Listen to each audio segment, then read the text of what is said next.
parents also need to be prepared to sort of look at what their kids are doing, and that applies to us as parents regardless of the age of our children.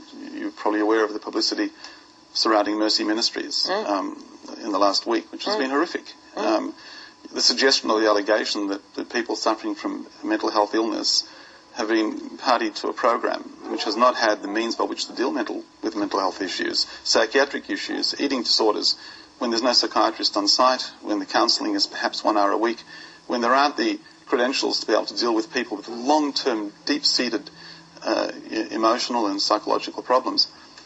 I mean, we're dealing right now with the people that have emerged from this, and it's really, really scary. It's really, really scary. What else are they telling you? Well, what we're being told and what we're dealing with is people who went in hopeful of a particular solution, hopeful of a particular remedy towards long-standing problems, and coming out worse, coming out shattered, coming out completely broken, coming out with no trust ever again in another human being on this earth. Even for me to be able to establish trust with them was extremely difficult because I had to go through the hoops of identifying myself as someone who has no other agenda.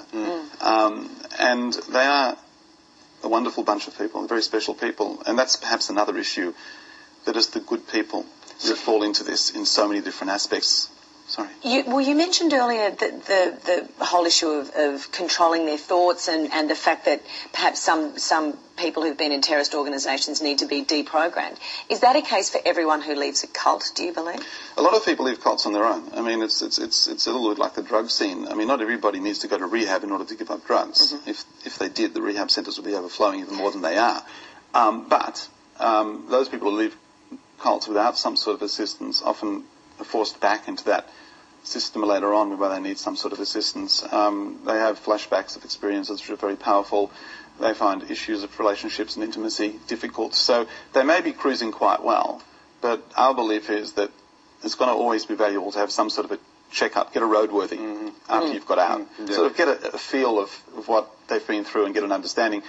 I mean, we have dealt with people who've been clients of ours 10, 15 years after they've actually left and done nothing between the time that they left and then suddenly picked up the pieces later. So what can be done about these particular organisations then?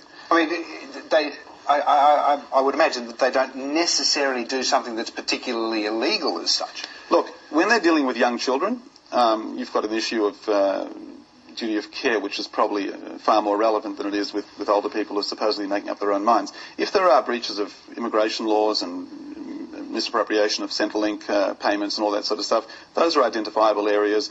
Misrepresentation, Office of Fair Trading can come in.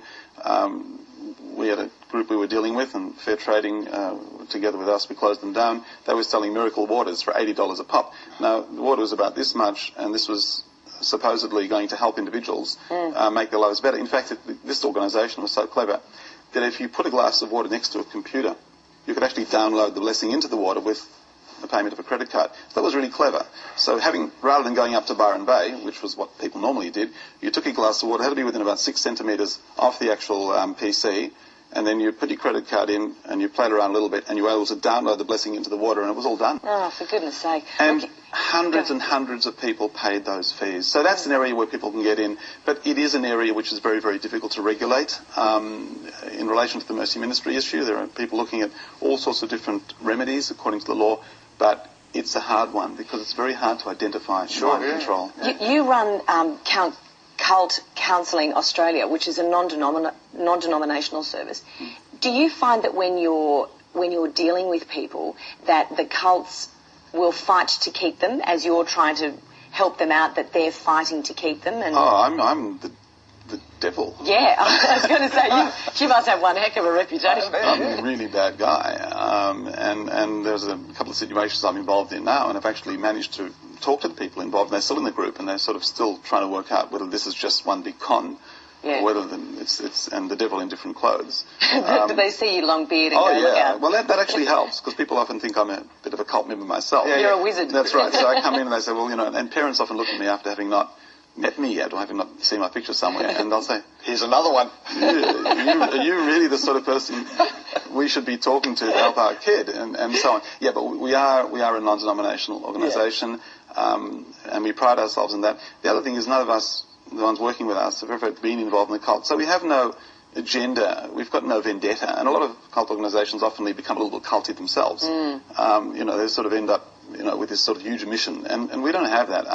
We don't have any agenda. We argue very strongly against groups that try and use any form of denomination as a remedy. Our objective is to get people back to where they were beforehand and then let them deal with the issues that led them in the group in the first place. That's all. Do they all depend on a charismatic leader?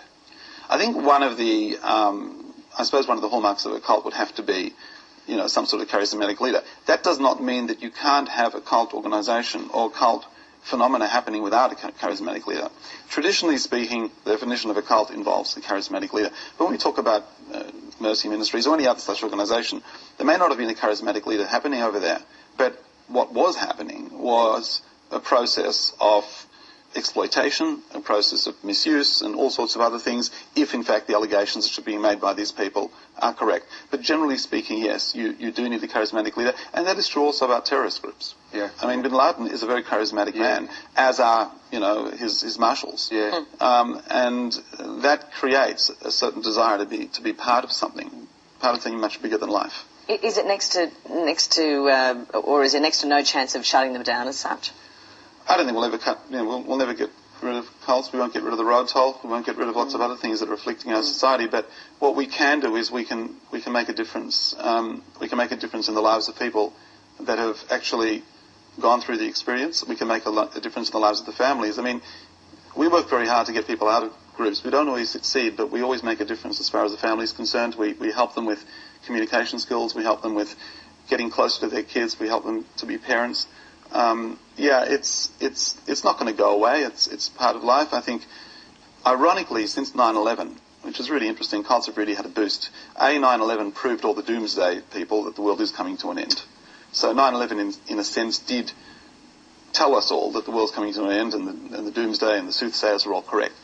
But the other thing about 9/11 is it created a great sense of lack of certainty, lack of predictability. It created a lot of instability in the world.